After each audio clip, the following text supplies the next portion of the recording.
Prometheus has his final confrontation with representatives and messengers of Zeus about the prophecy of Zeus's downfall, where he refuses to help Zeus and accepts his punishment.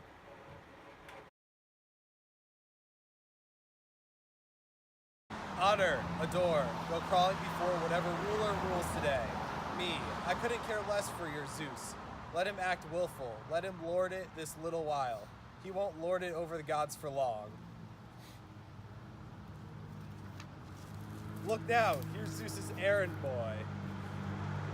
Special assistant to the new dictator, no doubt. He's come to hand out some news. You there, yes. You are, I presume, the bitter, too bitter intellectual who committed crimes against the gods, who gave their glory away to things that live and die, the one who stole our fire. Well, the father demands to know what this marriage you're shouting about. The one you infer will depose him. A detailed explanation, please, and no double talk. Don't make me come back a second time. In cases like this, as you're well aware, Zeus is not inclined to go easily. You've got an insolent, pompous mouth. You sound just like the god's puppet god. You're all so young, newly in power. You dream you live in a tower, too high up for sorrow. Haven't I seen two tyrants thrown from that height? And won't I witness the third, this latest god of the hour, as he too falls? It will be sudden and most shameful. Well, do I seem afraid? Do I cringe before the new gods? Far from it, not one bit. Now scurry on back the way you came. Whatever you ask, you'll get nothing out of me. Once before, by just such stubbornness as this, you came to moor yourself in these miseries.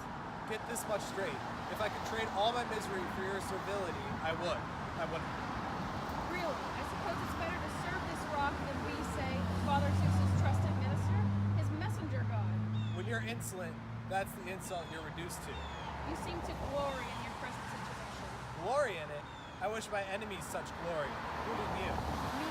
You blame me too for this disaster? To put it simply, I hate all the gods who, when I help them, wronged me. You're insane, you're sick, and what you say is sick. Agreed. If it's sick to hate one's enemies. If you were doing well, you'd be insufferable. I.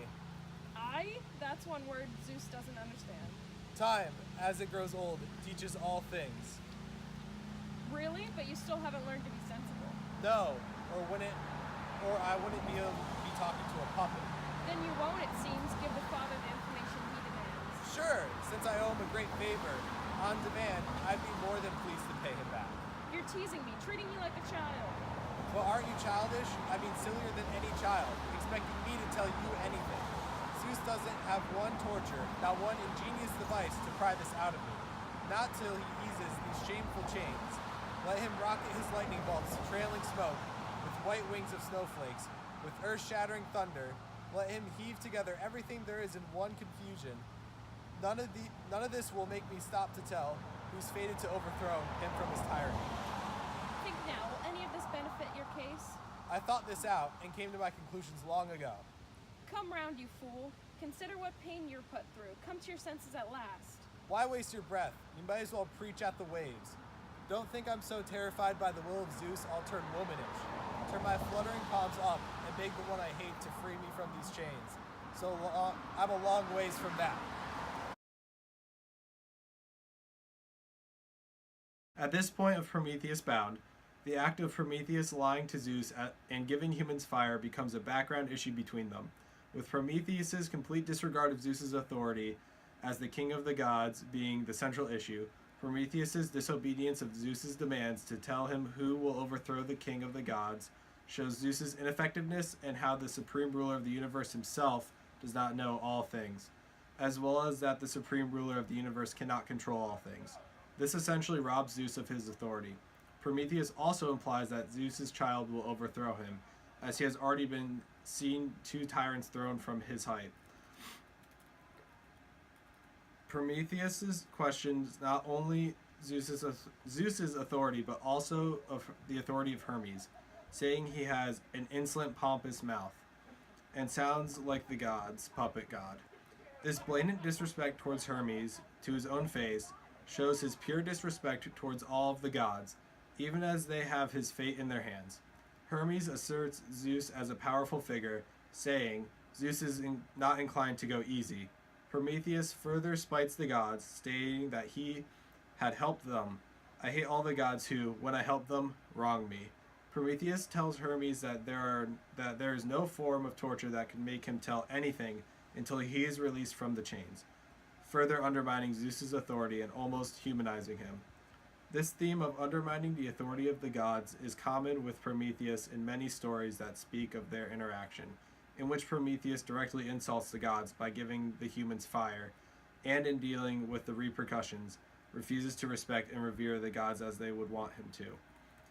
On a deeper level, Prometheus represents the triumph of mankind over the divine. As with his gift of fire, they are able to advance into a new age of humanity.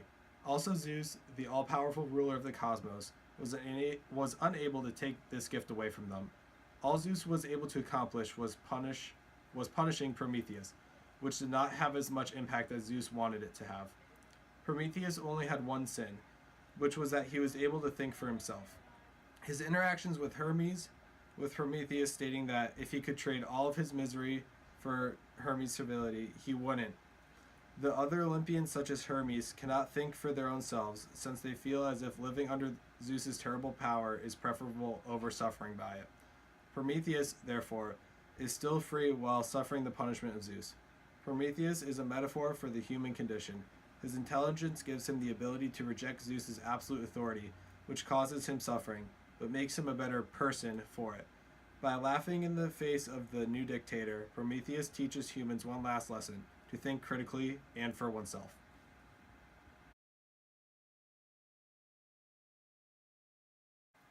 To recreate the scene, we had me laying down on a rock to imitate Prometheus being strapped to a rock. And we had Prometheus act more confident and arrogant towards Hermes, since he saw him as a puppet of the gods and lesser than himself. And we had Hermes be more criticizing towards Prometheus as one who's very devoted to Zeus.